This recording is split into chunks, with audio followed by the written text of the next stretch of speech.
Sa isang liblib na bayan sa Kabisayaan, may isang binatang nagmula sa hirap na nagngangalang Rogelio. Siya ay isang simpleng magsasaka na lumaki sa putikan ng maisan, laging nakayapak at walang ibang pangarap kundi maiahon ang kanyang pamilya mula sa gutom at kahirapan. Ang tanging yaman niya ay isang malawak ngunit halos di mapaunlad na lupang minana mula sa kanyang yumaong ama. Isang maisang nalulugmok sa tuyot na lupa, kulang sa patubig, at madalas ay binabaliwala ng mga taong mayayaman sa kanilang lugar. Sa gitna ng maisang iyon, nakatayo ang isang napakalaking puno ng santol. Matanda pa raw ito kaysa sa buong baryo at sinasabing tirahan ng isang nilalang na pinangingilagan ng marami. Isang mabuting kapre na nagngangalang Lakangapol. Hindi katulad ng mga kwento ng matatanda tungkol sa mga kapreng nananakit. Si Lakangapol ay isang nilalang na marunong tumulong, lalo na sa mga taong marangal ang puso at tapat sa buhay. Isang gabi, matapos ang isang araw ng pagkayod at halos walang ani, napadpad si Rogelio sa ilalim ng santol upang doon magpahinga. Sa dilim ng buwan, isang higanting anino ang lumitaw at sa usok ng tabako ay sumambulat ang boses ng kapre. Ikaw binata, nakita ko ang pagsusumikap mo. Nakita ko rin ang gutom ng iyong pamilya. Kung nanaisin mong maging higit pa sa isang dukha, tutulungan kita. Ngunit tandaan mo, ang yaman ay may kapalit at ang kabutihan mo lamang ang iyong magiging sandata laban sa kasakiman. Mula noon, nagsimulang magbago ang kapalaran ni Rogelio. Ang kanyang maisan ay lumago. Ang mga pananim ay tila ginabayan ng di karaniwang lakas. At ang dating salat ay unti-unting naging sagana. Naging kilala siya bilang isang hasyendero, ngunit isang hasyenderong hindi tulad ng iba. Mapagkumbaba, matulungin, at handang ibahagi ang kanyang biyaya. Ngunit ang pag-usbong ng kanyang kapalaran ay nagdala rin ng panganib. May isang inggiterong hasyendero na si Don Mateo na matagal nang nagmamay-ari ng malalawak na lupain. Hindi niya matanggap na ang isang dating pulubi ay biglang umangat at tinitingala ng bayan. Upang mapabagsak si Rogelio, tinawag niya ang kanyang kamag-anak, isang mambabarang na bihasa sa sumpa at itim na mahika. Dagdag pa rito, ang sakim na mayor ng bayan, si Mayor Enrico, ay nakakita ng banta sa lumalagong impluensya ni Rogelio. Sa kanyang pagnanasa sa kapangyarihan, kumampi siya kay Don Mateo at dinala ang sarili niyang tagapagtanggol, isang makapangyarihang albularyo na handang ipaglaban ang kanyang interes kapalit ng kayamanan at impluensya. Dito magsisimula ang kwento ng isang magsasakang itinaguyod ng isang mabuting kapre na haharap sa kasakiman, inggit at mga puwersa ng dilim. Isang labang hindi lamang para sa kanyang lupain, kundi para rin sa dangal ng kanyang pamilya at ng buong baryo. Mainit ang araw noon sa baryo ng San Roque. Ang hangin ay halos hindi gumagalaw at ang lupa ng maisa ni Rogelio ay nababakbak na sa sobrang tuyot. Nakaluhod siya sa lupa, pawis na pawis, habang pinapanday ang kanyang itak na gamit sa pag-aalis ng mga damong ligaw. Sa kanyang tabi, isang lumang sombrero lamang ang pananggalang niya laban sa araw. Kung hindi uulan bukas, wala na tayong aanihin. Mahinang bulong niya sa sarili, sabay sulyap sa kalangitan na tila walang awang walang ulap. Sa kanyang murang edad na 27, tila bapasan na niya ang lahat ng bigat ng mundo. Ang kanyang inay sakitin, ang kanyang mga kapatid ay gutom, at ang baryo halos walang pakialam sa kanyang paghihirap. Kilala siya bilang anak ng isang magsasakang namatay sa pagkakasakit, iniwanan ng lupang tuyot at halos walang halaga. Ngunit sa gitna ng kanyang maisan, may isang puno na matagal nang nakatindig, isang napakalaking puno ng santol. Ang mga sanga nito ay tila braso ng higanteng umaabot sa kalangitan, at ang lilim nito ay kay lawak na kayang magpahinga ang 10 tao ng sabay-sabay. Puno ng santol na ito. Bulong ng ilang matatanda sa baryo. Tirahan iyan ng kapre. Wag kang maglalakas loob na magpuputol niyan. Ngunit kay Rogelio, ang puno ay tila isang matandang kaibigan. Doon siya laging nagpapahinga tuwing tapos ang maghapong pagkayod. Doon niya rin inilalabas ang kanyang mga hinaing, bagamat wala siyang inaasahang sasagot. Kinagabihan, matapos ang mahabang araw, naupo si Rogelio sa ilalim ng puno. Dala niya ang kanyang baong kanin na tinustang bahaw at kaunting tuyo. Habang kumakain, inilibot niya ang kanyang paningin sa dilim ng maysan. Ang katahimikan ay tila kumakain sa kanyang damdamin.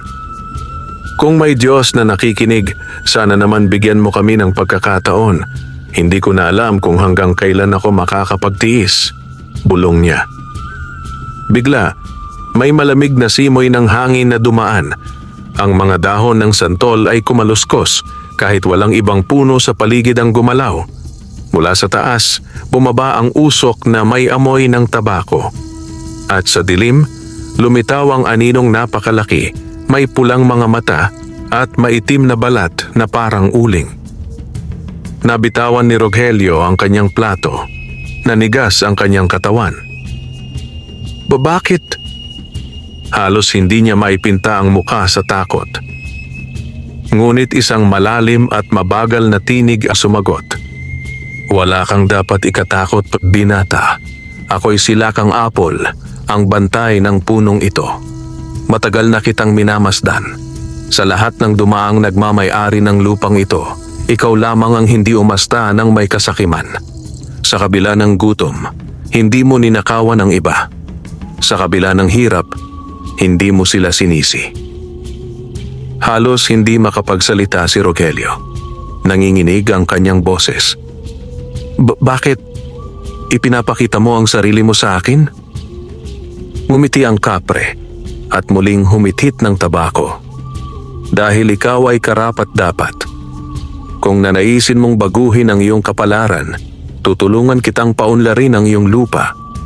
Ngunit tandaan mo, hindi sa lahat ng oras ay biyaya lamang ang aking may bibigay.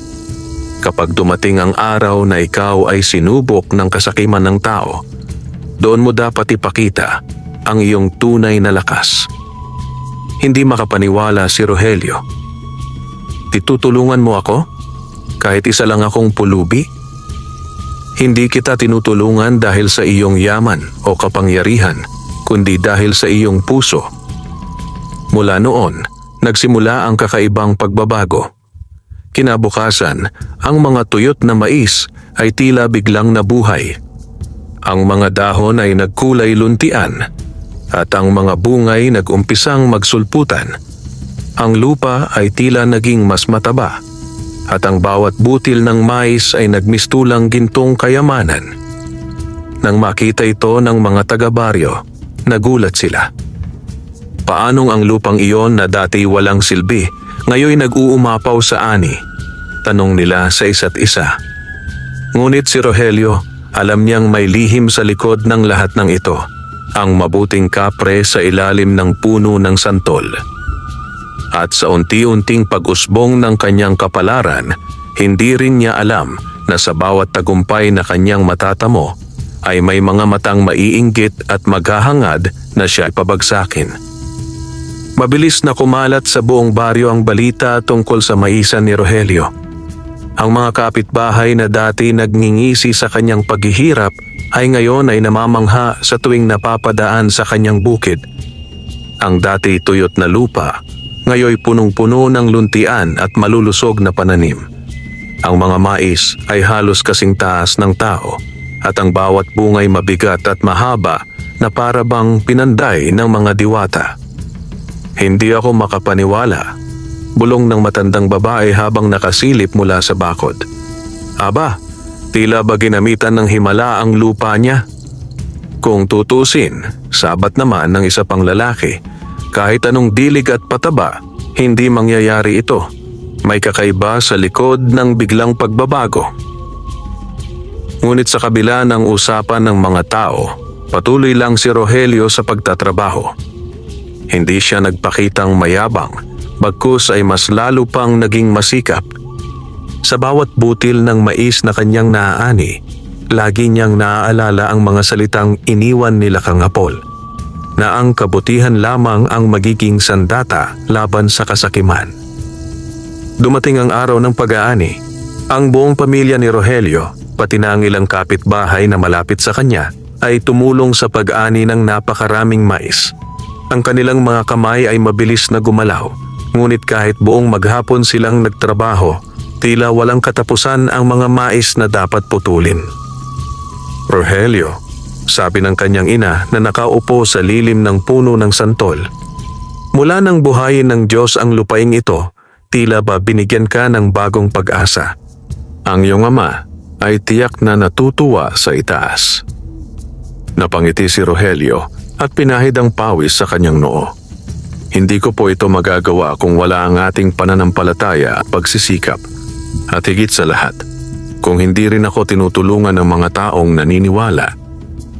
Hindi niya binanggit ang tungkol kay Lakang Apol, sapagkat batid niyang hindi lahat ay maniniwala at mas mabuti na ring manatiling lihim ang kanyang kaibigang kapre. Sa unang pagkakataon, nakapagbenta si Rogelio ng napakaraming ani. Dati-rati iilan lamang ang bumibili ng kanyang mga mais na maliit at tuyot, ngunit ngayon ay naguunahan ang mga mamimili. Ang kanyang ani dinadala na rin sa bayan at ipinagbibili ng doble ang halaga. Naging tampok si Rogelio sa palengke. Ang mga tindera ay nagtataka kung paano naging kasing tamis ng pulot ang kanyang mais at kung bakit tila walang kasing sarap ang bawat butil. Ang ilan ay nagsasabing baka raw may tagong agimat o anting-anting ang binata. Ngunit sa kabilang dako, may isang pares ng matang matalim na nakamasid mula sa di kalayuan. Ito'y pag-aari ni Don Mateo, ang pinakakilalang hasyendero sa San Roque. Malawak ang kanyang lupain, may mga tauhan at trabahador at kilala sa pagiging sakim at maramot. Sanay siya lamang ang pinakakilalang mayaman at iginagalang sa kanilang bayan. Hindi maaari. Bulong niya habang nakasakay sa kanyang karwahe at pinagmamasdan ang maysan ni Rogelio. Hindi pwedeng isang hamak na pulubi ang biglang umangat at maging higit na tanyag kaysa sa akin. Umuwi si Don Mateo na galit at agad niyang ipinatawag ang kanyang pinsang si Aling Feli na kilala sa kanilang angkan bilang isang mambabarang. Si Aling Feli ay matandang babae na nakatira sa dulo ng baryo, laging may dalang mga garapon ng insekto at talagang mga itim na pusang matay kumikislap sa dilim. Pinsan, ani Don Mateo nang sila'y magkaharap, may isang taong kailangang mawala. Ang pangalan niya ay Rogelio. Kung kinakailangan, sumpain mo siya. Hindi ako papayag na maagawan ng dangal at kayamanan. Ngumiti ng malamig si Aling Feli. Kung iyan ang iyong nais, Mateo, walang mabigat sa akin. Ngunit tandaan mo, ang kapalit ng gayong gawain ay hindi lamang salapi, kundi kaluluwa rin ng taong naguutos. Ngunit dahil sa labis na inggit at kasakiman, tumango si Don Mateo. Gawin mo ang lahat. Huwag mo lamang hayaang mas lumakas pa siya. At sa gabing iyon, nagsimula ang mambabarang sa kanyang mga orasyon at bulong. Ang mga alupihan at gagambay gumapang mula sa kanyang garapon at sa ilalim ng dilim, ipinadala niya ang unang sumpa para kay Rogelio.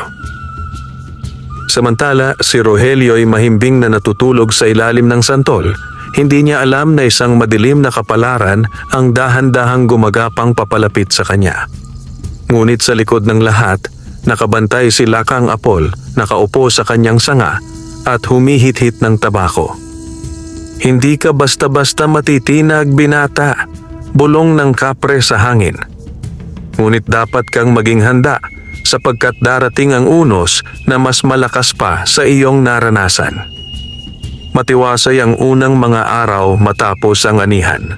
Si Rogelio ay abala sa pagbibilang ng kita at pagbabalik ng kabutihan sa mga taong minsang tumulong sa kanya. Bumili siya ng bigas at pinamigay sa ilang kapitbahay na halos wala nang makain. Tumulong din siya sa pagkukumpuni ng bubong ng maliit na kapilya sa baryo. Rogelio, ani ng kura paroko, ang iyong kabutihan ay higit na mahalaga kaysa sa iyong ani. Ang Diyos ay hindi lamang nagbubunga sa lupa, kundi sa iyong puso rin. Ngumiti lamang si Rogelio, mahiyain at muling nagpatuloy sa pagtulong. Ngunit hindi alam ng marami, may mabigat ng panganib na nakatago sa dilim, ang sumpang isinugo ni Aling Feli, ang mambabarang. Isang gabi, habang nakahiga si Rogelio sa kanilang bahay, nakaramdam siya ng kakaibang hapdi sa kanyang tiyan. Akala niya ay simpleng pananakit lamang dahil sa pagod at gutom, ngunit nang tumagal, tila ba may kung anong gumagapang sa loob ng kanyang laman. Pinilit niyang tiisin at ipinikit ang mga mata, ngunit na naginip siya ng kakaiba sa kanyang panaginip. Nakita niya ang kanyang katawan na pinupuluputan ng mga alupihan at gagamba. Gumagapang ang mga ito sa kanyang dibdib at pumapasok sa kanyang bibig at ilong. Napasigaw siya at bigla siyang nagising. Habol-habol ang hininga at pawis na pawis. Nakita ko, bulong niya nanginginig. Parang totoo. Kinabukasan, habang nagbubungkal siya ng lupa, biglang sumirit ang dugo mula sa kanyang ilong. Napatigil siya at napaluhod. Ang kanyang mga kapitbahay ay nagulat at agad siyang nilapitan. Rogelio, ayos ka lang ba? Tanong ng isang matanda. Oo, baka napagod lang ako. Sagot niya, pilit na nakangiti. Ngunit sa loob-loob niya, alam niyang hindi ito normal. Nang gabing iyon, muli siyang nagtungo sa ilalim ng puno ng santol. Doon siya naupo, pilit na pinapakalma ang kanyang sarili. Lakang Apol, mahina niyang bulong. May nangyayari sa akin, parang may sumpa. Parang may masamang espiritu na sumusunod sa akin. Mula sa taas, bumaba ang usok ng tabako. Lumitaw ang higanting kapre. Nakaupo sa kanyang sanga, nakatingin kay Rogelio. Hindi ka nagkakamali, sabi ni Lakang Apol. Malalim at mabigat ang tinig. May kamay ng mangkukulam at mambabarang na nakadikit sa iyong katawan. Sinugo nila ang mga insekto ng kadiliman upang kainin ang iyong laman. Nalaglag ang balikat ni Rogelio. Ano ang dapat kong gawin? Paano ko malalabanan? Humitit muli ng tabako ang kapre at naglabas ng makapal na usok. Hindi lahat ng laban ay madadaan sa aking kapangyarihan. Ngunit hindi rin kita iiwan. Bigyan kita ng lakas upang labanan ang sumpa. Mula sa kanyang bulsa ng abo, kinuha ni Lakang Apol ang isang maliit na batong kulay itim na may ningning na tila apoy. Inabot niya ito kay Rogelio. Ito ay batong anting na mula sa ilalim ng lupa. Habang dala mo ito, ang mga nilalang ng dilim ay mahihirapang lumapit. Ngunit tandaan, hindi ito sapat kung ang puso mo'y bibigay sa takot at galit. Tinanggap ni Rogelio ang bato at agad niyang naramdaman ang kakaibang init na dumaloy sa kanyang palad. Samantala, sa dulo ng baryo, abala si Aling Feli sa kanyang mga ritual. Nakaupo siya sa gitna ng mga garapon ng alupihan, gagamba, at iba pang insekto. Ang kanyang mga mata ay nakapikit habang siya ay bumubulong ng mga orasyon. Ngunit napakunot ang kanyang noo. Bakit hindi dumikit ang aking mga insekto? Bakit hindi tinapos ang buhay ng hamak na magsasaka? Muli niyang binuksan ang isa sa kanyang garapon at inilabas ang isang itim na alupihan na halos kasing haba ng kanyang braso. Kung ganoon, mas malakas ang kanyang bantay kaysa inaakala ko. Mateo, hindi mo sinabing may nilalang na nagbabantay sa kanya. Ngumisi si Don Mateo na nakatayo sa gilid. Kapre lang yon, kayang-kaya mo siya. Ngunit sa loob-loob ni Aling Feli, alam niyang hindi basta-basta ang kapre. At kung hindi siya mag-iingat, baka siya mismo ang kainin ng apoy ng higanteng nilalang. Habang lumalalim ang gabi, si Rogelio ay nakahiga ngunit hindi pa rin mapakali. Hawak-hawak niya ang batong bigay ni Lakang Apol. Ramdam niya ang init nito sa kanyang palad na parabang may buhay. Kung totoo ngang may sumpa, bulong niya sa sarili, hindi ako basta susuko, hindi lang para sa akin, kundi para sa aking pamilya at sa mga taong umaasa sa akin. At mula sa di kalayuan, naroon si Don Mateo at ang kanyang pinsang si Aling Feli, parehong nakatingin sa bahay ni Rogelio, naghihintay ng tamang oras upang muling magpadala ng mas matinding sumpa. Ngunit hindi nila alam, sa lilim ng santol, nakaupo si Lakang Apol at mula sa kanyang matay kumikislap ang apoy. Pagsapit ng sumunod na gabi, mas dumilim at mas gumitla ang paligid ng baryo. Ang hangin ay tila mabigat at nakakapangilabot, at ang mga aso ay tahol ng tahol na parang may kinatatakutan.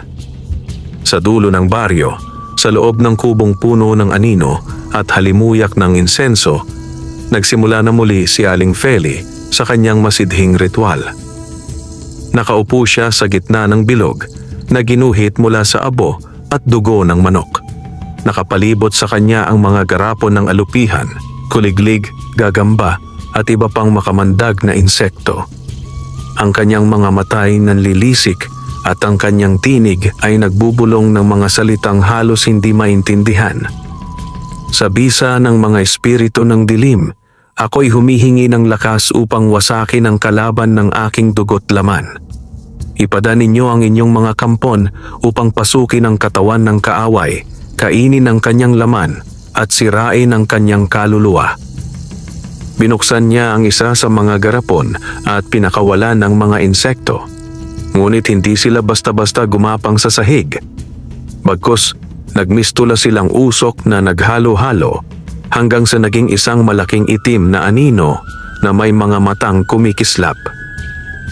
Habang mahimbing ang lahat ng nasa bahay, si Rogelio ay nagising dahil sa kakaibang lamig na bumalot sa kanyang katawan.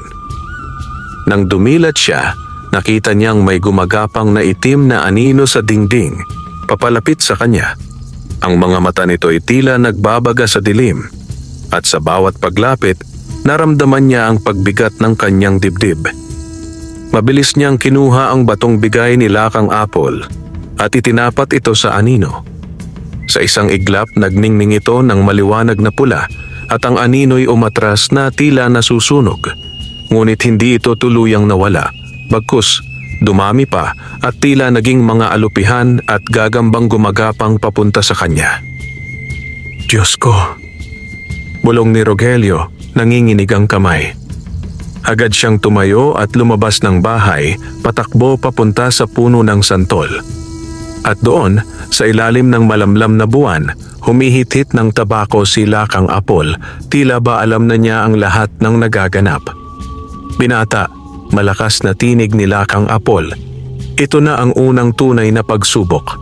Ang sumpa ng mambabarang ay hindi madaling talunin, ngunit tandaan mo, hindi ka nag-iisa. Itinaas ng kapre ang kanyang kamay, at mula sa puno ng santol ay bumagsak ang malalaking bunga na biglang nagliyab sa ere. Ang mga ito ay nagmistulang mga bolang apoy na tumama sa mga aninong gumagapang. Sunod-sunod na sigaw at pag-iyak ng mga espiritu ang narinig habang nasusunog sila at naglalaho sa lupa. Ngunit sa kabila nito, may ilan pa ring nakalapit kay Rogelio. Isa sa mga alupihan ay nakapulupot na sa kanyang binti at halos bumaon na ang ngipin nito sa kanyang balat. Napasigaw siya sa sakit. Rogelio, gamitin mo ang bato, utos ng kapre.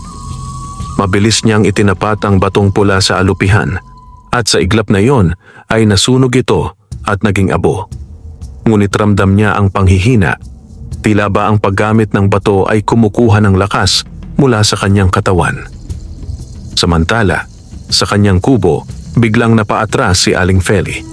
Ang kanyang mga garapon ay isa-isang pumutok at ang mga insektong kanyang pinalaya ay naglaho. Napahawak siya sa kanyang dibdib at dugo ang lumabas sa kanyang bibig. Imposible. Hindi kayang labanan ng isang hamak na magsasaka ang aking barang. Sigaw niya habang nanginginig. Ngunit sa kanyang isipan, unti-unti niyang napagtanto. Hindi siya nag-iisa. May nilalang na makapangyarihan na nagbabantay sa kanya. Kinabukasan, kumalat ang usapan sa buong baryo. May mga nakakita kay Rogelio na halos duguan ng binti at mukhang pagod na pagod, ngunit buhay at ligtas pa rin. Ang mga tsismosa ay nag-uusap sa tabing ilog. Ano raw? May mga aninong gumagapang sa bahay niya kagabi? Sabi naman ng isa, nakita raw niya na tila may nagliliyab na apoy mula sa kanyang maisan. Hindi kaya'y totoo ngang may kapangyarihan siya? Baka may agimat o kaalyado siyang nilalang. At sa bahay ni Don Mateo, mas lalong nagnggit-ngit ang hasyendero. Hindi ko tatanggapin na mas malakas siya sa akin. Feli, gawin mo ang lahat. Kung kailangan, tatawag pa tayo ng ibang kakampi. Hindi siya pwedeng manatiling buhay. Tumango si Aling Feli, ngunit sa kanyang isip ay may alinlangan. Kung kapre ang nasa kanyang panig, kailangan natin ng mas higit pang lakas. Hindi ako makakapanalo sa laban na ito mag-isa. Habang abala sa pag-aani si Rogelio, biglang dumating ang mensahe mula sa munisipyo. Pinapatawag siya ni Mayor Enrico, ang sakim at makapangyarihang mayor ng bayan. Ano kaya ang kailangan niya sa akin? Tanong ni Rogelio, naguguluhan. Ngunit sa malayo, naroon si Don Mateo at Aling Feli, parehong nakangisi. Kapag nakialam na ang mayor, bulong ni Don Mateo, tiyak na hindi na makakatakas si Rogelio at may sarili rin siyang albularyo na higit na mas makapangyarihan. At sa ilalim ng puno ng santol, mahigpit ang hawak ni Rogelio sa kanyang anting habang sila Kangapol ay nakatingin sa kalangitan. Binata, magsisimula na ang tunay na digmaan. Ang sumpa ng mambabarang ay simula pa lamang. Ang kasakiman ng tao ang pinakamapanganib sa lahat. Sa bayan ng San Roque, ang pinakamakapangyarihan ay hindi ang pinakamayaman na hasyendero, kundi ang Mayor Enrico, isang lalaking kilala sa kanyang kasakiman at mapanlinlang na ugali. Sa ilalim ng kanyang pamumuno, marami ang napaalis sa sariling lupa, napilitang magtrabaho bilang utusan at nawalan ng boses laban sa katiwalian. Kilala siya bilang hari-harian ng bayan at sa likod ng kanyang mga matamis na salita sa publiko, nakatago ang pagnanasa sa yaman at kapangyarihan. Kaya nang makarating sa kanya ang balitang si Rogelio, isang dating mahirap, ay umangat at nagkaroon ng masaganang maisan, agad siyang nakaramdam ng panganib. Kung patuloy siyang sisikat, mawawalan ako ng impluwensya, bulong ng mayor habang naglalakad sa loob ng kanyang malapad na opisina. Hindi ako papayag na isang walang pinag-aralan ang aangat at magiging bagong haligi ng bayan. Sa parehong araw na pinatawag siya, dumating si Rogelio sa munisipyo. Nakasuot lamang siya ng simpleng barong at pantalon, ngunit litaw ang kanyang dangal at kababaang loob. Sa loob, naroon si Mayor Enrico, nakaupo sa malaking mesa na gawa sa nara. Sa kanyang tabi, nakatayo ang isang lalaking matangkad, payat ngunit may matalim na tingin. May suot siyang itim na barong at may daladalang maliit na baul na yari sa bakal. Rogelio, bati ng mayor na may pilit ng ngiti. Naririnig ko ang iyong kasipagan at ang masaganang ani ng iyong lupa. Nakakatuwa. Ngunit may nais akong ipaalala. Naguguluhan si Rogelio, marahang tumango. Ano po iyon, Mayor? Umusad ang mayor at tinitigan siya ng matalim. Ang lupaing iyon, iyan ay nasa teritoryo ng aking pamumuno. At lahat ng nagbubunga ng sagana ay nararapat lamang na magbigay ng buwis at bahagi sa akin. Kung hindi, baka magkaproblema tayo. Namilog ang mga mata ni Rogelio. Mayor, Ako po'y handang magbigay ng nararapat na buwis. Ngunit kung ang ibig ninyong sabihin ay hihingi kayo ng higit pa sa itinakda ng batas, hindi ko po kayang ibigay iyon. Ang ani ay para sa aking pamilya at sa mga taong umaasa sa akin. Napangisi si Mayor Enrico at itinuro ang lalaking katabi niya. Hindi mo ako kilala, Rogelio. Hindi lamang ako umaasa sa aking pwesto.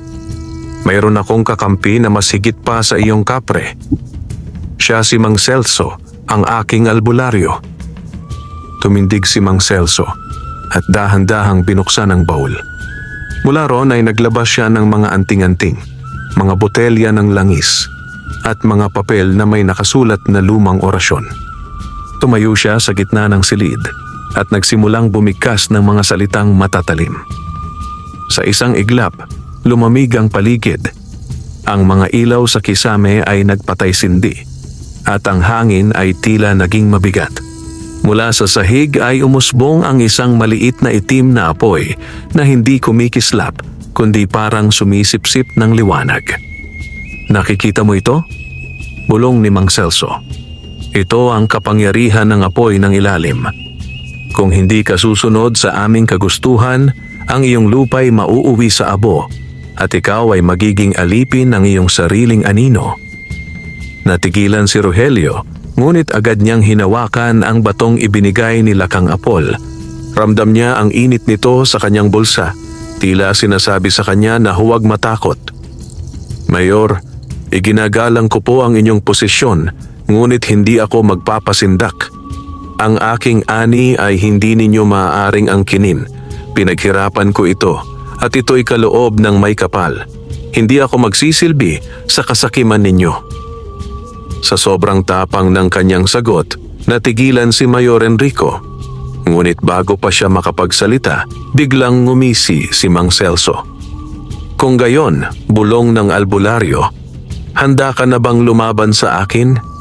Tandaan mo, hindi lahat ng sumpa ay kaya ng isang kapre.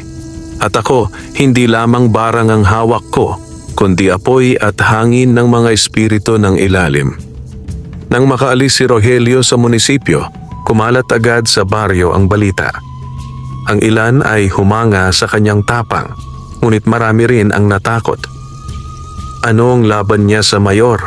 Kapre lang ang kakampi niya. Bulong ng isa. Sa kanarinig ko, si Mang Celso raw ay nakalaban na ng 3 mangkukulam at pawang natalo. Walang nakakapantay sa kanya. Ngunit sa ilalim ng santol, habang nakaupo si Rogelio at nakatingin sa mga bituin, naroon muli si Lakang Apol, humihitit ng tabako. Binata, maghanda ka. Hindi na ito laban ng lupa at ani. Ito'y laban ng kapangyarihan at kaluluwa. Ang kasakiman ng mayor at ang lakas ng kanyang albularyo ay higit na mapanganib kaysa sa mga sumpa ng barang. Napakuyom ang kamao ni Rogelio. Kung ganoon, hindi ako uurong. Hindi ko hahayaang muling alipinin ng kasakiman ng aming bayan. Kung ito'y laban, lalaban ako. Hindi lang para sa akin, kundi para sa lahat. At sa dilim ng gabi, naroon sa malayo si Don Mateo at Aling Feli. Parehong nakangisi habang pinagmamasdan ang baryo. Ngayon, bulong ni Don Mateo, kompleto na ang laban. Kapre laban sa albularyo. Tingnan natin kung sino ang mananaig. Pagsapit ng 2 gabi matapos ang pagpupulong kay Mayor Enrico, bumigat ang hangin sa baryo. Ang mga aso'y tahol ng tahol at ang mga tandang ay tila naguguluhan. Tila ba may paparating na hindi pangkaraniwang bisita. Sa ilalim ng puno ng santol, nakaupo si Rogelio. Hawak-hawak ang batong anting na bigay ni Lakang Apol. Hindi ako mapakali, bulong niya. Ramdam ko, may paparating na masama. Sa taas ng puno, nagpakita si Lakang Apol, humihitit ng tabako at ang kanyang mga matay tila nagliliyab sa dilim. Tama ka, binata, sabi ng kapre.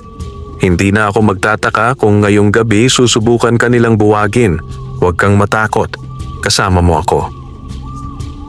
Mula sa malayo, May mga yabag na nagmula sa kagubatan. Unti-unting lumitaw si Mang Celso, ang albularyo ng mayor. May kasamang 3 tauhan. May dala siyang mga botelya ng langis at mga anting-anting na nakasabit sa kanyang dibdib. Ang kanyang mga matay malamig at puno ng yabang. "Rogelio," sigaw ni Mang Celso. "Narito ako, hindi para makipag-usap, kundi para ipakita sa iyo ang tunay na kapangyarihan. Wala kang lugar sa bayang ito kung hindi ka susunod sa aming kagustuhan." Humakbang siya sa lupa at mula sa kanyang bulsa ay inilabas ang isang maliit na papel na may sulat ng lumang orasyon. Binasa niya ito at sa isang iglap, ang lupa sa paligid ay nagbitak-bitak. Mula sa ilalim ay lumabas ang itim na usok na naging mga nilalang na parang mababangis na aso, ngunit ang kanilang balat ay yari sa anino. "Ayan na sila!" sigaw ni Rogelio. Umatras ng kaunti, hawak-hawak ang kanyang batong pula. Ngunit bago pa man siya makain ng takot, biglang umatungal si Lakang Apol. Tumindig siya mula sa sanga at bumagsak sa lupa. Yumanig ang paligid sa bigat ng kanyang katawan. Sa kanyang paghingay lumabas ang makapal na usok ng tabako na naging parang ulap ng apoy. Mga nilalang ng dilim, boses ng kapre, malalim at umuugong. Hindi ninyo madadaig ang anak ng lupa na ito. Isang hampas lamang ng kanyang higanting kamay ay naglaho ang isa sa mga asong anino. Ngunit dumami ang mga ito at sabay-sabay na umatake. Habang nagkakagulo, naramdaman ni Rogelio ang init ng batong hawak niya. Tila ba kumikislap ito at may tinig na nagbubulong sa kanyang isipan. "Itaas mo ako. Ipag-utos mo at susunod ang liwanag." Hindi na siya nagdalawang isip. Itinaas niya ang bato at sa isang iglap ay naglabas ito ng pulang liwanag na tila kidlat. Tinamaan nito ang 2 asong anino at agad silang naglaho na parang abo. "Diyos ko!" bulong ni Rogelio, nanginginig. May kapangyarihan nga ito. Ngunit kasabay nito, halos manghina siya. Ang kanyang mga tuhod ay bumihay. Napahawak siya sa puno. "Binata!" sigaw ni Lakang Apol. "Huwag mong abusuhin ang bato. Tandaan mo, ang bawat paghamit ay kumukuha ng iyong sariling lakas." Ngumisi si Mang Celso habang nakikita ang paghihirap ni Rogelio. "Ayan ang sinasabi ko. Ang kapre mo'y malakas, ngunit ikaw mismo'y mahina. Hindi ka tatagal sa ganitong laban." Muli siyang nagbukas ng isang bote ng langis at ibinuhos sa lupa. Bigla, ang mga bitak sa lupa ay kumislap at lumabas ang apoy na kulay itim, kumakalat patungo sa puno ng santol. "Kapag natupok ang punong iyan, mawawalan ka ng bantay, Rogelio," sigaw ng albularyo. Napahawak si Rogelio sa kanyang dibdib, hingal na hingal. Ngunit sa kanyang puso, naalala niya ang kanyang pamilya, ang kanyang inang sakitin, at ang mga batang kapatid na umaasa sa kanya. Naalala rin niya ang kanyang mga kapitbahay na tinulungan niya matapos ang anihan. "Hindi ako susuko," bulong niya. "Hindi ako lalaban para lang sa sarili ko. Lalaban ako para sa kanila." Muling nagningning ang bato, ngunit ngayon, hindi lamang pula ang liwanag nito. May halo itong puting sinag na tila sumasalamin sa kanyang tapang at kabutihan. Sa isang sigaw, itinaas niya ang bato at itinapat sa apoy na nilikha ni Mang Celso. Sa iglap na iyon, nagliyab ang liwanag at naglaho ang apoy, para bang sinipsip ng liwanag ang lahat ng dilim. Napatigil si Mang Celso, nanlaki ang mga mata. Imposible! Hindi dapat ganon kalakas ang kanyang bato. Ngunit bago pa siya makabawi, muling umatungal si Lakang Apol at tinaboy ang natitirang mga nilalang ng dilim. Tumakbo palayo ang albularyo at ang kanyang mga tauhan, sugatan at halos hindi makapaniwala. "Hindi dito matatapos, Rogelio," sigaw ni Mang Celso habang papalayong naglalaho. "Babalik ako at sa susunod, hindi na ako mag-iisa." Matapos ang laban, napaupo si Rogelio sa ilalim ng puno, hingal na hingal. Tumingin siya kay Lakang Apol. "Kung hindi dahil sa iyo, tapos na ako." Umiling ang kapre, humitit ng tabako. "Hindi ako ang nagligtas sa iyo, binata. Ikaw mismo. Tandaan mo, ang lakas ng bato ay nagmumula sa iyong loob. Kung mananatili kang tapat at mabuti, lalakas ka ng higit pa sa inaakala mo." Ngunit bago pa man sila makapahinga, ramdam ng kapre ang pagdating ng bagong panganib. Tumingin siya sa kalangitan at ang kanyang mga mata ay kumislap. Ngayon pa lang, binata, bulong ni Lakang Apol, nagsisimula na ang tunay na digmaan. Sa malaking bahay ni Don Mateo, nagtipo ng 3 makapangyarihang kalaban ni Rogelio. Sa loob ng bulwagan, nakaupo si Don Mateo sa kanyang silyon na yari sa kahoy na nara, nakataas ang paa at may hawak na baso ng alak. Sa kanyang kanan, nakaupo si Mayor Enrico, seryoso at nagbubuntong hininga sa sobrang galit, habang nakatayo naman si Aling Feli, nakapulupot ang panyo sa ulo at hawak-hawak ang kanyang baston. Sa tabi ng bintana, tahimik si Mang Celso, nakayuko ngunit bakas ang bigong damdamin sa kanyang mukha matapos ang laban kay Rogelio at kay Lakang Apol. "Hindi ko matanggap!" sigaw ng mayor, pinupukpok ang lamesa. "Isang hamak na magsasaka ang nagtatanggi sa akin na mayor ng bayang ito. Kung hahayaang lumakas si Rogelio, mawawala ang takot ng mga tao sa akin. Ano pa ang silbi ng aking kapangyarihan kung mas pinaniniwalaan nila ang isang kapre kaysa sa akin?" Napangisi si Don Mateo, humigop ng alak at saka nagsalita. "Enrico, huwag kang mag-alala. Ang lahat ng ito ay may lunas. Hindi tayo matatalo ng isang hamak na magsasaka. Ang lahat ng ito ay bahagi lamang ng laro. At kung nais natin ng tagumpay, kailangan nating magsanib puwersa." Tumingin siya kay Mang Celso. "Kahit ikaw, natalo ka ba?" Mariing tumango si Mang Celso, kumuyom ang kamao. Hindi ko inaasahan ang lakas ng kanyang bato. Ang kapangyarihan nito ay hindi basta-basta galing sa tao. May halong apoy ng liwanag. Malinaw na ang kapre ang nagbigay niyon sa kanya. At kung hindi ko nadadala ang iba kong gamit, baka doon na ako natapos. Napasinghap si Aling Feli, nakataas ang kilay. Kung kapre ang kanyang kakampi, hindi ako magtataka. Malakas ang mga iyan, lalo na kung matagal nang nakatali sa isang puno. Ngunit hindi sila perpekto. May mga kahinaan sila. At kung tayo'y magsasama-sama, kaya nating sirain ang kanilang ugnayan. Umusad si Don Mateo at sa kanyang ngisi ay lumabas ang tunay na balak. Kung ganoon, ganito ang gagawin natin. Si Feli ang magsusumpa at magpapahina kay Rogelio sa pamamagitan ng kanyang mga barang. Si Mang Celso naman gagamit ng mas mataas na orasyon upang buwagin ang kapangyarihan ng batong hawak niya. At ako ang magbibigay ng lakas, pinansyal at tauhan upang siguruhing walang makakatulong kay Rogelio. Ngunit kulang pa rin, sabat ni Mayor Enrico. Kung kapre ang kalaban natin, hindi sapat ang ating kapangyarihan. Kailangan natin ng isa pang kakampi, isang mas malakas pa kaysa sa kanila. Nagkatinginan ng tatlo. Si Aling Feli ay ngumisi at dahan-dahang nagsalita. Kung ganon, tawagin natin ang ating matagal ng kaalyado sa kabilang bayan, si Leandro, isang mangkukulam na kumikilala sa mga anito ng ilalim. Siya ay higit na malupit kaysa sa akin at ang kanyang kapangyarihan ay hindi pa nararanasan ng mga taga San Roque. Tumango si Don Mateo. Magandang ideya.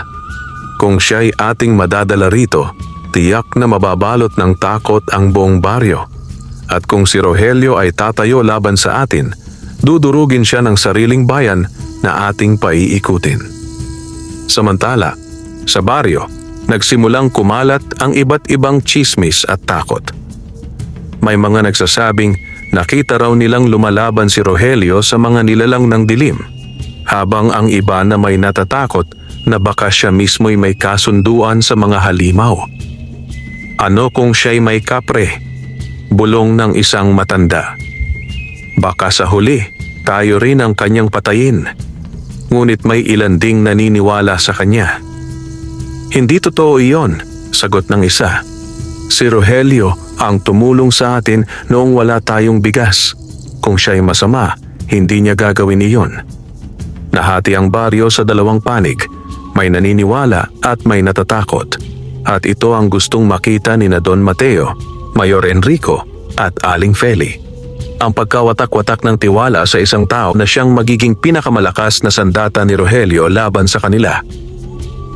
Sa ilalim ng puno ng santol, nag-iisa si Rogelio, hawak-hawak ang kanyang bato. Lumitaw si Lakang Apol, nakaupo sa sanga at nakatingin sa malayo.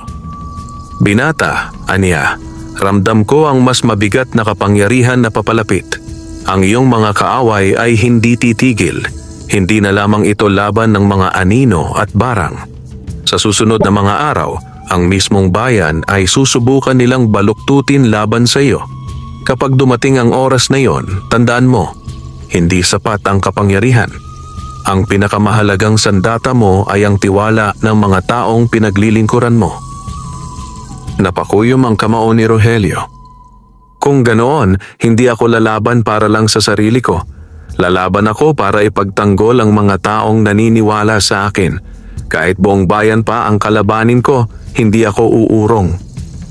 Ngumiti ang kapre, humitit ng tabako. Iyan ang tunay na lakas ng tao.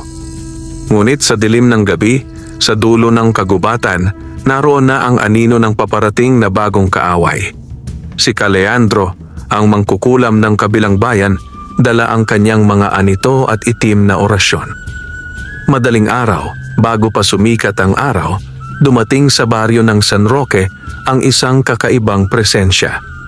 Sa hangin ay may daladalang mabahong amoy ng sinunog na damo at lumang insenso. Ang mga aso'y umalulong at nagkubli sa kanilang mga kulungan, habang ang mga manok ay hindi naglakas loob tumilahok. Isang lalaking payat, matangkad, at tila kasing tanda ng kabundukan ang pumasok sa bayan. Si Caleandro, isang kilalang mangkukulam mula sa kabilang probinsya. Ang kanyang balat ay kulubot na parang balat ng ahas at ang kanyang mga mata ay kulay abo na tila walang puti. May dala siyang kahon na gawa sa kahoy na itim na may mga nakaukit na simbolo ng mga anito at espiritu ng ilalim. Kasama niya sina Don Mateo, Mayor Enrico, Aling Feli at Mang Celso. Ang kanilang mga mukha ay puno ng tiwala na ang bagong kakampi ang siyang wawasak kay Rogelio at sa kapre. Dinala nila si Caleandro sa bahay ni Don Mateo at doon nagsimula ang unang pulong. Kung totoo ngang may kapre ang binatang iyon, mahinang tinig ni Caleandro. Hindi sapat ang simpleng barang o orasyon. Ang kapre nilalang ng lupa at puno. Kung nais ninyo siyang sirain, kailangan nating guluhin ang kanyang pinagmumulan ng lakas, ang santol na punong iyon. Napangiti si Don Mateo. Iyan din ang iniisip ko. Kapag nawala ang puno, mawawala ang kapre. At kapag wala na ang kapre, magiging madali ng pabagsakin si Rogelio. Ngumisi rin si Mayor Enrico. Ngunit paano natin magagawa iyon? Ang punong iyon ay napakalaki at kay tagal nang nakatayo. Hindi basta-basta natitibag. Umiling si Caleandro. Hindi natin kailangan ng palakol. Kakailanganin lamang natin ng orasyon ng pagkabulok. Kapag inusal ko ito, ang ugat ng puno'y unti-unting mangingitim, matutuyo at babagsak.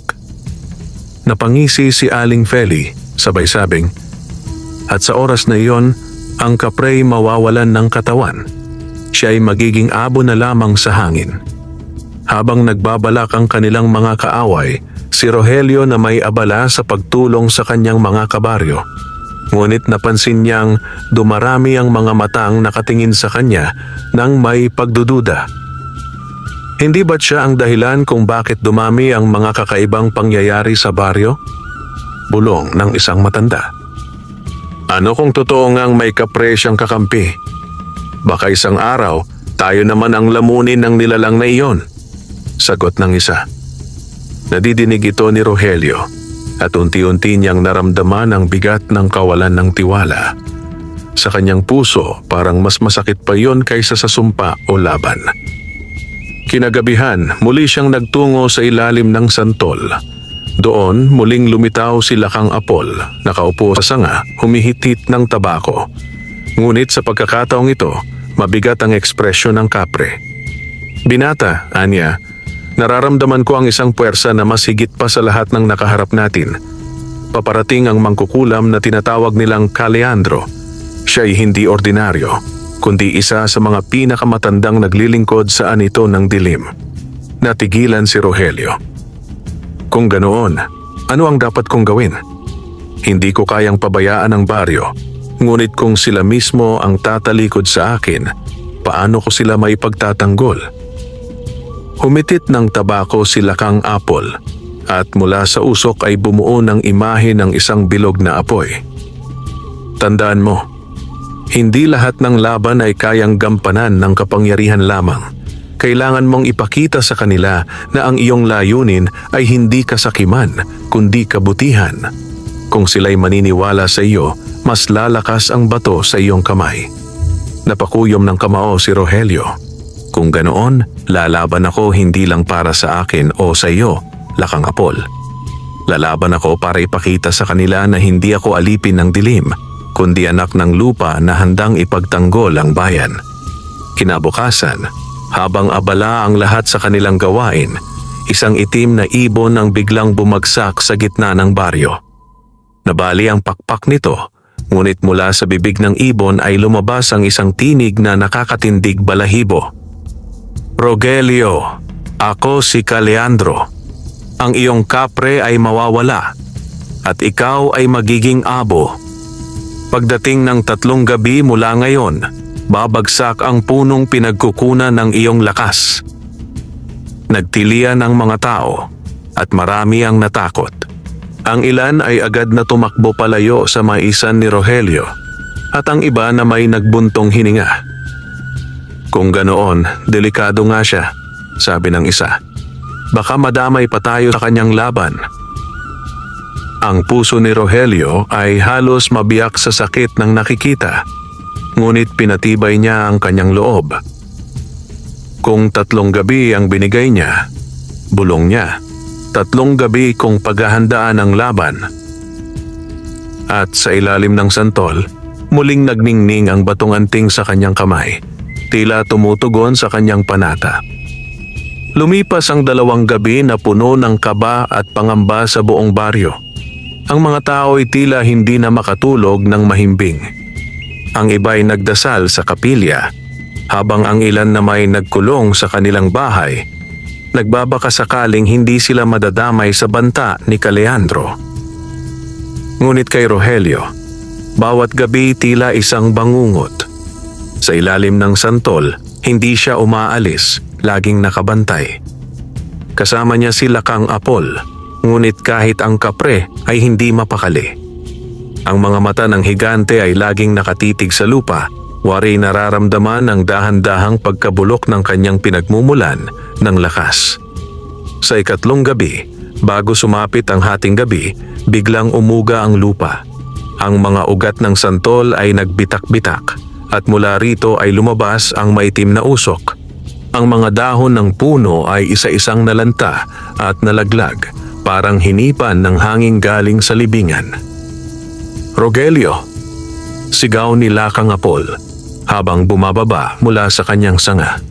Nagsimula na ang orasyon ni Kaleandro. Nilalason niya ang puso ng punong ito.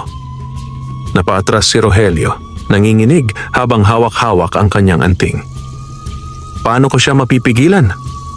Humitit ng tabako si Lakang Apol, ngunit ang usok na lumabas ay tila hindi na kasing lakas ng dati. Pinata, ang sumpang ito ay hindi lamang laban ng kapangyarihan. Kailangan mong gamitin ang bato upang linisin ang ugat ng puno. Ngunit tandaan, ang kapalit ay bahagi ng iyong sariling lakas. Samantala, sa kubo ni Don Mateo, nakapwesto si Caleandro sa gitna ng bilog na abo at dugo. Nasa kanyang paligid sina Mayor Enrico, Don Mateo, Aling Feli at Mang Celso, pawang nakamasid at nag-aabang. Nakayuko si Caleandro habang ang kanyang mga kamay ay nakataas at hawak-hawak ang itim na kahon. Mula rito'y inilabas niya ang isang maliit na bungo ng bata at doon niya sinimulang bigkasin ang mga orasyon ng dilim. Sa mga anito ng ilalim, ibigay ninyo ang laso ng lupa, patayin ang ugat ng punong santol, buhayin ang apoy ng kadiliman. Mula sa kanyang bibig ay lumabas ang itim na usok na dumaloy sa lupa, diretso patungo sa maisan ni Rogelio. Sa ilalim ng puno, napaluhod si Rogelio. Ramdam niya ang sakit ng punong santol. Tila ba siya mismo ay tinutusok ng libu-libong karayom? Hawak-hawak niya ang bato, nanginginig. Kung kailangan kong ialay ang aking lakas, gagawin ko. Hindi ako papayag na mamatay ang puno na ito at hindi ko hahayaang mamatay sila kangapol. Itinaas niya ang bato at mula rito ay lumabas ang maliwanag na sinag ng pula at puti. Dumaloy ito sa lupa, diretso sa mga ugat ng puno. Ang bawat ugat na nangingitim ay unti-unting nagbalik sa kulay luntian at ang mga dahon ay muling nagkaroon ng sigla. Ngunit kasabay nito, si Rogelio ay napasigaw sa sakit. Ang kanyang dugo ay tila sinusunog at ang kanyang katawan ay halos mawalan ng lakas. "Rogelio!" sigaw nila kang Apol, sabay salo sa kanya. "Huwag kang bumigay. Kung bumitaw ka ngayon, mamamatay ang lahat." Naramdaman ni Caleandro ang paglaban ni Rogelio. Biglang pumutok ang isa sa kanyang mga garapon at siya mismo ay napaatras. "Imposible!" sigaw niya. "Isang hamak na magsasaka lamang siya. Paano niya natatalo ang aking sumpa?" Ngunit nangisi si Don Mateo. "Kung kaya niyang labanan, kailangan nating dumiretso sa kanya mismo. Hindi sapat ang punong iyon. Patayin natin ang magsasaka." Tumango si Caleandro at itinapon sa lupa ang abo ng kanyang bungo. Sa iglap na iyon, lumabas ang tatlong higanting anino na parang mga mandirigmang walang mukha, hawak ang mahahabang sibat. Sa maisan, lumitaw ang tatlong mandirigmang anino. Ang kanilang mga katawan ay puro usok, ngunit ang kanilang mga sandata ay matitigas na parang bakal. Sila'y sabay-sabay na humakbang papalapit kay Rogelio at kay Lakang Apol. "Ngayon, binata," sabi ni Lakang Apol, humihit-hit ng tabako. "Ito na ang iyong pinakamalaking pagsubok. Hindi na ako makakalaban ng buo dahil ang sumpay kumakain sa aking lakas. Ikaw ang kailangang humarap sa kanila." Napalunok si Rogelio. Nanginginig ang kamay, ngunit itinataas ang kanyang bato. "Kung ganoon, lalaban ako. Hindi para sa akin lamang, kundi para sa buong bayan." At sa unang pagkakataon, ang bato'y naglabas ng apoy na kulay hinto, na tila ba sumasalamin sa kanyang panata at pananampalataya. Ang gabi ay parang lumubog sa sarili nitong dilim. Sa gitna ng maisan ni Rogelio, nakatayo siya, hawak ang nagliliyab na batong anting, habang sa harap niya ay nakahanay ang tatlong mandirigmang anino ni Caleandro. Sa likod niya, nakasandal sa puno ng santol si Lakang Apol, humihit-hit ng tabako ngunit bakas ang panghihina sa kanyang mukha. Tila kalahati ng kanyang lakas ay nilamon ng sumpa. Umungol ang unang mandirigmang anino at sumugod gamit ang mahabang sibat. Umatras si Rogelio, halos madapa, ngunit mabilis niyang itinapat ang bato. Sumiklab ang gintong apoy, tumama sa sibat, at sa iglap na iyon ay naglaho ang kalahati ng katawan ng anino. Ngunit mabilis itong bumuo muli, tila walang nangyari. "Hindi sila basta-basta mawawala," sigaw ni Lakang Apol. Rogelio, tandaan mo, hindi lang bato ang gamit mo, kundi ang sariling tapang at puso. Huwag mong hayaang lamunin ka ng takot. Huminga ng malalim si Rogelio, pinisil ang anting at sumugod. Sa bawat hakbang, lumalakas ang apoy ng bato na tila sinasagot ang kanyang panata. Mula sa malayo, sa loob ng bahay ni Don Mateo, nakatayo sina Leandro, Don Mateo, Mayor Enrico, Mang Celso at Aling Feli, nakatingin sa apoy na bumabalot sa maisan. Ngumisi si Leandro. Hindi siya magtatagal. Ang tatlong mandirigma ng dilim ay hindi basta-basta natatalo. Kahit ang kapre hindi kayang mapuksa sila. Ngunit nag-alala si Mang Celso. Ngunit, tingnan mo, ang bato'y nagiging mas maliwanag habang siya'y lumalaban. Para bang mas lumalakas kapag naniniwala siya sa kanyang sarili. Napakunot ang noo ni Leandro. Hindi pwede. Sa gitna ng labanan, sinubukan ng dalawang anino na salakayin si Rogelio sabay. Ngunit itinaas niya ang kanyang bato at sa pagkakataong ito, hindi lamang pulang liwanag ang lumabas, kundi isang matalim na sigaw na parang kulog. Para sa aking pamilya, para sa aking baryo. Sumiklab ang apoy na kulay ginto at puti, bumalot sa dalawang anino at sa isang iglap, sila'y naglaho na parang abo na tinangay ng hangin. Napasigaw ang mga nanonood mula sa malayo.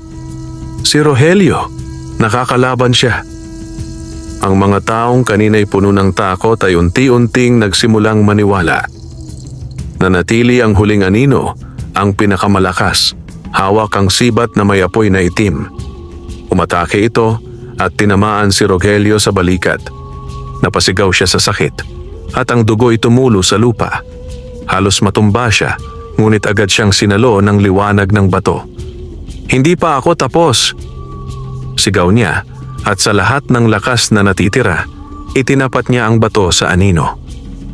Kung kailangang ialay ko ang aking lakas, gagawin ko para sa kabutihan. Mula sa bato'y sumiklab ang pinakamaliwanag na liwanag na nakita ng lahat. Puti, pula at ginto, isang ningning na parang araw na bumaba sa lupa. Ang huling anino'y sumigaw at tuluyang naglaho na parabang natunaw sa apoy ng katotohanan. Sa bahay ni Don Mateo, biglang napaatras si Leandro. Ang kanyang mga kamay ay nagliyab at ang kanyang mga matay nanlabo.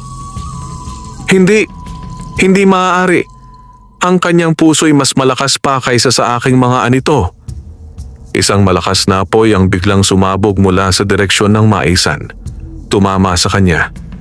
Napasihaw siya habang unti-unting nahihingabo. Hindi pa tapos ito. Huling sigaw ni Leandro bago tuluyang naglaho sa hangin. Natulala sina Don Mateo, Mayor Enrico, Aling Feli at Mang Celso. Ang kanilang pinakamalakas na kakampi ay wala na. Nakahandusay si Rogelio sa ilalim ng santol, halos wala ng lakas. Ngunit nakalapit sila kang Apol, nakangiti, at marahang humihit-hit ng tabako. Binata, Anya, hindi na ako ang nagligtas sa iyo. Ikaw mismo. Ang bato'y kumilos dahil sa iyong puso, ang iyong tapang, kabutihan at pananampalataya. Naluha si Rogelio, mahina ngunit matatag. Kung ganoon, tapos na ba ang lahat? Ngumiti ang kapre. Ang laban-laban sa kasakiman ay hindi kailanman matatapos. Ngunit ngayon, ipinakita mo na hindi kailanman magwawagi ang dilim kung may pusong handang magsakripisyo para sa iba. Kinabukasan, kumalat ang balita sa buong San Roque. Ang mga tao'y nagtipon sa maisan. Nakita nilang buhay si Rogelio, sugatan ngunit nakangiti. Nakita namin, sabi ng isa, na siya'y lumaban para sa atin, hindi para sa kanyang sarili. Hindi siya alipin ng kapre, siya'y kakampi ng kabutihan. Sigaw ng iba.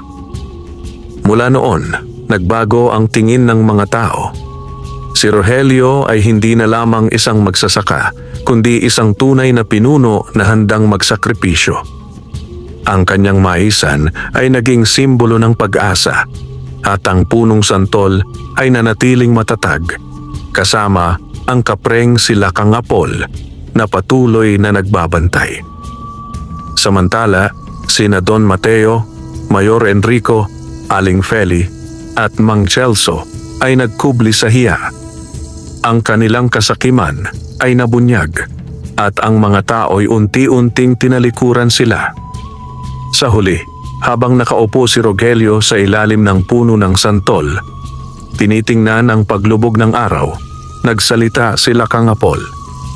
"Binata, maraming laban pa ang darating, ngunit tandaan mo, habang nananatili kang tapat sa kabutihan, hindi ka kailanman matatalo."